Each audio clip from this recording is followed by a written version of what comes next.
പൊതുവെ എല്ലാവരും ചോദിക്കുന്ന ഒരു ചോദ്യമാണ് ഈ ചായ, കാപ്പി. നമുക്കറിയാം മലയാളികൾക്ക് ഒരുപാട് ചായ കുടിക്കുന്നവരുണ്ട്. രാവിലെ ചായ, 4 മണിക്ക് ചായ, ഉച്ചയ്ക്ക് ചായ, ബോറടിക്കുമ്പം ചായ. എന്തിന് നമ്മൾ ദൂരദേശങ്ങൾ വരെ പോകും അല്ലെ ചായ കുടിക്കാനായിട്ട്. കഴിഞ്ഞ ദിവസം ഒരു റീലുണ്ട് ചായ കുടിക്കാനായിട്ട് മൂന്നാർ, വയനാടൊക്കെ പോകുന്നത്. അപ്പം നമുക്ക് ഒഴിച്ചുകൂടാൻ പറ്റാത്ത ഒരു സാധനമാണ് ചായ അല്ലെങ്കിൽ കാപ്പി. അപ്പോൾ എല്ലാവരും ചോദിക്കുന്നൊരു ചോദ്യമുണ്ട്, ഈ അസിഡിറ്റി, ഗ്യാസ് വരുന്നു, പുളിച്ചത് കിട്ടുന്നു, ഇതുമായിട്ട് ചായ കാപ്പിക്ക് എന്തെങ്കിലും ബന്ധമുണ്ടോ? പലരുടെയും വിചാരം കട്ടൻ ചായ കട്ടൻ കാപ്പി ഒന്നും വലിയ കുഴപ്പമില്ല, എത്ര വേണേലും കുടിക്കാം. പക്ഷെ അതാണോ അതിൻ്റെ സത്യം?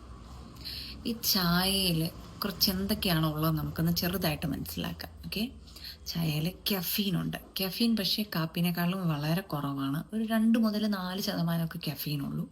പിന്നെ തേൻ എന്ന് പറഞ്ഞ സാധനമുണ്ട്, അതാണ് നമ്മൾ ഈ ഫോക്കസ് ചെയ്യാൻ സാധിക്കുന്നത് ചായ കുടിച്ച് കഴിയുമ്പോൾ.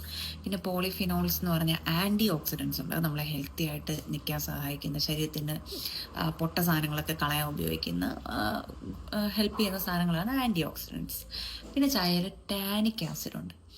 ഈ ടാനിക് ആസിഡ് ആസിഡിറ്റിനെ റെഗുലേറ്റ് ചെയ്യുന്ന ഒരു കാര്യമാണ് ചായയിൽ. അപ്പോൾ ഈ കട്ടൻ ചായയിലാണ് ടാനിക് ആസിഡ് അതുപോലെ നിൽക്കുക. ടാനിക് ആസിഡ് അല്ലെങ്കിൽ ടാനിൻസ് എന്ന് പറയും. നമ്മളിത് പാല് ഒഴിച്ച് കഴിയുമ്പോൾ ഈ മിൽക്കിലുള്ള പ്രോട്ടീൻസ് ഈ ടാനിക് ആസിഡുമായിട്ട് ജോയിൻ ചെയ്തിട്ട് ഇതിൻ്റെ ഈ അസിഡിറ്റി കുറയ്ക്കാൻ സഹായിക്കും. അപ്പോൾ എന്താണ് നമ്മൾ ഇതിൽ നിന്ന് മനസ്സിലാക്കേണ്ടത്?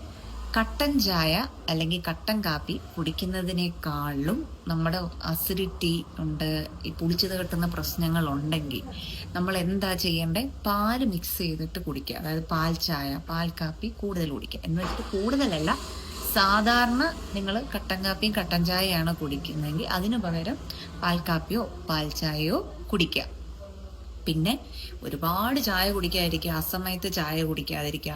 രാത്രിയിലൊക്കെ കുടിക്കുമ്പോൾ നമുക്ക് അസിഡിറ്റി ഇഷ്യൂസ് വരാം. പിന്നെ ചായ കുടിക്കുമ്പോഴും മൈൽഡായിട്ട് ലൈറ്റായിട്ട് എന്തെങ്കിലും ഭക്ഷണങ്ങൾ കഴിക്കുന്നതും ചായയുടെ ഈ നമ്മൾ വയറ്റ് തരുന്ന അസിഡിറ്റി കുറയ്ക്കാൻ സഹായിക്കും.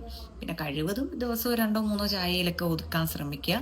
അപ്പോൾ നിങ്ങൾക്ക് അസിഡിറ്റി ഇഷ്യൂസ് ഉണ്ട്, പുളിച്ചത് കിട്ടലുണ്ട്, ഇച്ചിരിയുണ്ട്, നെഞ്ചിലെന്തോ ഇരിക്കുന്ന പോലെ ബുദ്ധിമുട്ടൊക്കെ തോന്നുന്നുണ്ടെങ്കിൽ ചിലപ്പോൾ അസിഡിറ്റി ഇഷ്യൂസ് ആവാം.